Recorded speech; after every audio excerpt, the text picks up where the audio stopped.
Ever walk into a room and instantly get that, oh, I am way too late for this feeling? Yeah. That was our friend Max earlier today. Yeah. Walking in on, well, let's just say it was a very unscripted afternoon at the studio. You know, it's funny, though, what feels like pure chaos in the moment, it often ends up like sparking these really genuine moments and even sometimes a little unexpected creativity. Okay, creativity might be a stretch, unless we're talking about like creatively finding ways to keep a soundboard dry when there's coffee everywhere. Okay, true. But we'll get back to that. Great.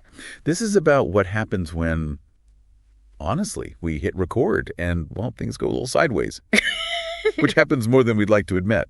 It happens to the best of us, even us with our, microphones and our deep dives into whatever, the latest research. At the end of the day, we're all human. And speaking of being human, picture this. It's like a couple hours ago, we're at our usual coffee shop trying to, de-stress after the recording session from hell. Yeah. And lucky for you guys, we actually caught part of it. So let's rewind. Okay. Okay, so are you ready to go deep on this one? Because today's episode is raw, even for us. Raw is good. Right. Yeah, no, I mean, we always say we like to keep it real here on the deep dive. Keep it real. But this time we're taking you behind the curtain, like way behind the curtain. Backstage passes only. Exactly. It's September 25th, a Tuesday night, just a little after 7 p.m., and we're at our usual spot, Cafétella. Love that place. Yeah. But after the day, we had... Oh, know me about it. I mean, honestly, you couldn't script it if you tried. It was like the universe decided to hold a master class in chaos, and we were the unfortunate students. And the irony is you're about to hear that masterclass taught by the very people who usually talk about creativity and resilience. It's true. The mics were hot that day, but not for the podcast. This is like eavesdropping on the aftermath, a real fly-on-the-wall perspective on how we unravel when the pressure's on. And believe me, the pressure was on. But before we get into the nitty-gritty... The nitty-gritty. We should probably introduce someone who's essential to this whole saga. Oh, absolutely. Max, our producer, producer doesn't even begin to describe it. This man is practically family, our voice of reason, our tech support, our therapist, after a particularly chaotic recording session. He also makes a mean cup of coffee, which, considering what went down, feels like a cruel irony. Oh, the coffee. Don't even get me started. Let's just say today's events involved more caffeine-related drama than your average soap opera. And as you'll soon hear, that's just the tip of the iceberg. We're talking about a perfect storm of mishaps, all set to the oddly fitting soundtrack of Queen and David Bowie. Speaking of soundtracks, remember when we said Max was our voice of reason? Well, even HE sent us a concerned message after witnessing the day's events. Something along the lines of, "Are you too sure you didn't pre-script this chaos just for entertainment?" Right. Because staging a studio meltdown is totally our style. Let's set the scene. Imagine this. You're exhausted running on fumes after a day that could make a saint question their sanity. I'm already feeling that secondhand just picturing it. Yeah, it was that bad. And the cherry on top, well, actually, it was more like a whole burnt coffee cake on top. Okay, now you've got my attention. We had a string of technical difficulties that could make even the most zen sound engineer lose their cool. So this is more than just the Wi-Fi acting up. This is next-level studio meltdown. Oh, yeah. We're talking a mic stand with a mind of its own. A soundboard christened with enough burnt coffee to fuel a small island and a computer update that decided to rear its ugly head at the worst possible moment. Wow. It's like a textbook example of everything that could go wrong in a recording studio going wrong at the exact same time. All while we're trying to record an episode about staying calm under pressure. The irony is not lost on me.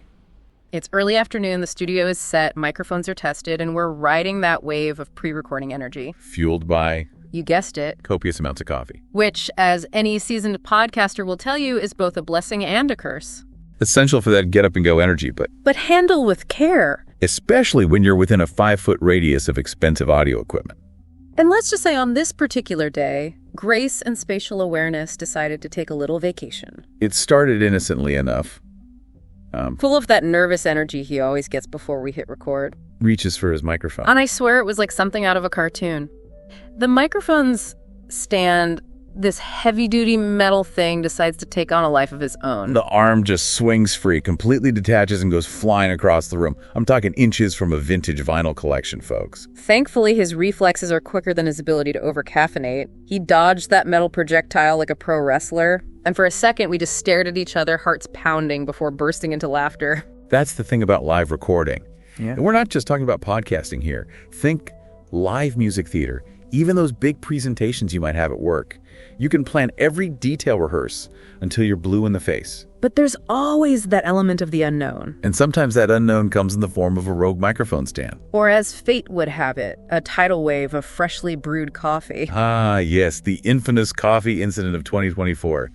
I still can't believe that actually happened. It was like a slow-motion disaster movie soundtracked by the hum of the air conditioner and our own nervous breathing. In a moment of pure reflex, reaches for her mug.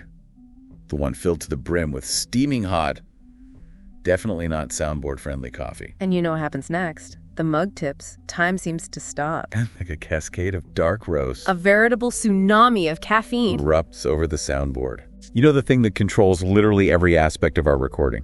We're talking about a piece of equipment that's more sensitive than a hummingbird's heartbeat. And it just got a full-on coffee baptism. The air was thick with the smell of burnt coffee and impending doom.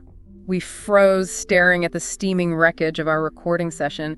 It felt like our podcasting dreams were literally going up in smoke. And in that moment of utter panic, Did we just fry it? The silence that followed was deafening. We frantically searched online for solutions for some kind of audio wizardry that could resurrect our beloved soundboard from its caffeine-induced coma. But deep down, I think we both knew this was bad. Really bad. And then, just when we were about to accept our fate, a small miracle occurred. The soundboard, after what felt like an eternity, flickered back to life. It was like the universe was toying with us, throwing every possible obstacle our way. We hadn't even processed the near-death experience of the microphone stand or the coffee tsunami, and then bam, technology decided to join the party. Because what's a podcasting disaster without a good old-fashioned computer meltdown? We're talking about the kind of update that rears its ugly head at the most inconvenient time imaginable. Like you're about to disarm a bomb in a movie, and suddenly your metal detector decides to update its software. It was that level of frustrating. And the timing couldn't have been worse. We had just managed to wrangle the soundboard back from the brink of disaster, the smell of burnt coffee still lingering in the air, and we were about to hit record when... Black screen. The dreaded spinning wheel of doom. The universal symbol for "please wait while we ruin your day" taunted us from the center of the laptop screen. We tried everything. Restarting, praying to the tech gods, threatening to throw the entire setup out the window, but that progress bar refused to budge. It was like it was frozen in time, mocking our desperation. And you know what's funny? At that moment, after everything we had been through, all we could do was laugh. It was this crazy, hysterical laughter born out of pure exhaustion and the absurd reality that this was actually happening to us. And then, as if on cue, the speakers crackled to life and a familiar bass line filled the air, Under Pressure by Queen and David Bowie. Talk about a soundtrack to our lives. We just looked at each other, a silent acknowledgement of the cosmic irony, and then we started singing. Not just singing, but belting it out. You know, I spend my days thinking about this stuff, but that's kind of spooky even for me. It's like the universe was trying to tell you something, don't you think? Seriously. And the lyrics, pressure pushing down on me, pressing down on you. I mean, come on, it was almost too perfect. Or too ironic, I guess. Freddie Mercury himself would have been proud. It was the most cathartic karaoke session in the history of podcasting. We needed that release, that moment of pure, unadulterated chaos. And then, just as we're hitting the high notes, the door swings open, and in walks Max. Our fearless leader, our voice of reason, our coffee-loving producer extraordinaire walks into the studio to find us microphones in hand, singing our hearts out amidst a sea of tangled cables and the faint aroma of burnt coffee. And trust me, his reaction is priceless. I mean, you walk in on that scene, what's your first thought? Oh man, I'd be like, are you guys all right? Right, exactly. Because it wasn't just the singing, it was the whole vibe. The studio smelled like a burnt offering to the podcast gods. Oh, I can only imagine. And there we were, belting out Queen like we were headlining Wembley Stadium. You know what that sounds like?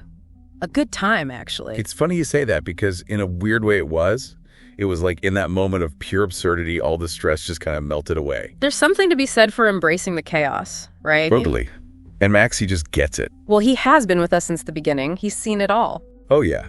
He's heard every messed up intro, every technical glitch, every existential crisis disguised as a podcasting dilemma. So what does he say when he walks in? Does he even bat an eye? Oh, he definitely bats an eye. No. And then he just starts laughing. That's the best reaction. Honestly, What else can you do in that situation? I know, right? It's like the universe is playing a prank and you just have to laugh along. Exactly. And I bet that laughter was exactly what you needed in that moment. It totally was. It was like a pressure valve releasing all that pent-up tension. And that's the power of humor, isn't it? It can bring us together even in the middle of a meltdown. For sure. And Max being Max, he doesn't miss a beat. Oh, I'm sure he had some witty remark. Oh, yeah. He just looks at us, shakes his head, and says, "That's what you get being so spontaneous and authentic, maybe prescript." Okay, that's classic Max. Always able to find the humor in any situation. Right. And it's so true, though. We talk about being authentic, but sometimes life throws you a curveball, and the most authentic thing you can do is just roll with it. Absolutely. Because let's be real, perfection is overrated. It's those messy, unscripted moments that make us human. But looking back, it's like, those weren't just equipment malfunctions, they were like symptoms. Symptoms of the pressure, all the pressure that comes with, doing this, creating something week after week, trying to stay ahead of the curve. pressure to be relevant, to be informed, to have something insightful to say. It's a lot. It is, and I remember saying, right in the middle of all the chaos that day, maybe we should just let AI do the podcast from now on. AI doing the podcast. Now that's an idea. Right. Although, knowing my luck, the AI would probably find a way to spill coffee on itself, too. Huh. You might be onto something there. But in all seriousness, AI is having a moment right now, isn't it? I mean, it seems like everyone's talking about it. Exactly. Even the UN and the World Meteorological Organization are looking at AI as a way to tackle some major global challenges. It's like climate change. Exactly. Celeste Saulo, the head of the WMO, she's been pretty vocal about using AI to analyze climate data, predict extreme weather events, you name it. So we're talking like algorithms that can process mountains of information from satellites and sensors. Exactly. It's pretty amazing when you think about it. The potential is huge. Okay, so AI might be able to predict a hurricane, but can it handle a rogue microphone and a caffeine craving producer? That might be a tougher challenge even for the most advanced AI. But it does make you wonder, doesn't it? Is AI going to be the magic solution to all our problems? Or just another layer of complexity in an already complex world? It's a good question, and I think it's one we're going to be grappling with more and more as AI becomes even more powerful. Absolutely. And not just in the realm of technology, but in every aspect of our lives, from our work to our relationships to even just how we process the world around us. And speaking of processing, that feeling of being overwhelmed, that sense of always being on, it's not just a work thing, it seeps into every corner of our lives. It's true. It's like we're carrying this invisible weight around, the pressure to keep up, to create, to be constantly connected. It's exhausting. Tell me about it. And you know what's scary? If we were to digitize our notes from that day. Oh man, talk about a horror show. Seriously, we'd find entries for missed dinner with the family, spouse giving me the side eye, seriously considering becoming a hermit. And that's what this whole deep dive is about, the reality behind the scenes. The moments that don't always make it into the final cut. Because behind every seemingly perfect podcast episode, there's usually a story like this one. A story of chaos and laughter and the unexpected detours that make the journey so interesting. And you know what? Sometimes those detours, they lead to the best discoveries. That's so true. It's like getting lost on a road trip. You might stumble upon a hidden gem you never would have found if you'd stayed on the main highway. Exactly. And this episode, it's kind of like our hidden gem. A glimpse into the raw and sometimes hilarious reality of what it means to be creative and human. And what it means to have friends who get you, even when you're belting out Queen in a burnt, coffee-scented recording studio. Exactly. Okay, we're back at Cafétella, iced coffees in hand, trying to process the day from hell. Sounds familiar. And thankfully, Eric had the presence of mind to hit record before the great under-pressure sing-off commenced. Always thinking like a podcaster. Right. So what you're about to hear is us, not as podcast hosts, not as experts, but just as Eric and Abigail, two friends, trying to make sense of the beautiful mess that is our work together. The raw, uncut version. Exactly. Yeah. And I think it's in those raw moments when the masks come off that the real magic happens. Totally. Because we're not just talking about the technical difficulties anymore. We're talking about how those difficulties make us feel, how they test our limits, how they reveal our deepest insecurities. It got deep. And when you listen to this conversation, I want you to pay attention to how Eric and Abigail react to the chaos. Because their reactions, they speak volumes. I mean, I'm all about logic and problem solving, trying to find a workaround to every obstacle. The ultimate optimist. Whereas you're more in tune with the emotional undercurrents, the way those obstacles make you feel. Oh, yeah. I'm all about feeling those feelings, processing them, and maybe having a good cry if necessary. But here's the thing. What's that? Our differences, they don't divide us. They actually make us stronger. It's like that saying, opposites attract. Maybe not attract, but definitely complement. I'll take it, because it's true.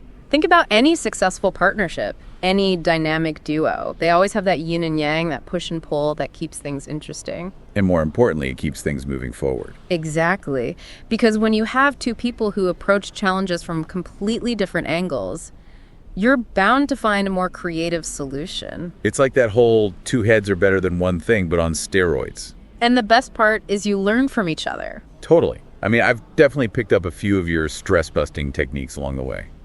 Don't tell anyone, but I might have borrowed a page or two from your playbook myself. So what's the takeaway here? Embrace the chaos, find the humor, and surround yourself with people who get you even when you're belting out Queen in a burnt, coffee-scented recording studio. And maybe invest in a really good surge protector. Always good advice. But seriously, folks, the next time life throws you a curveball, remember this deep dive. It's okay to not have all the answers. It's okay to laugh at the absurdity of it all. And it's more than okay. It's essential. To have people in your corner who can help you find the magic in the mess. And on that note, that's a wrap on today's deep dive.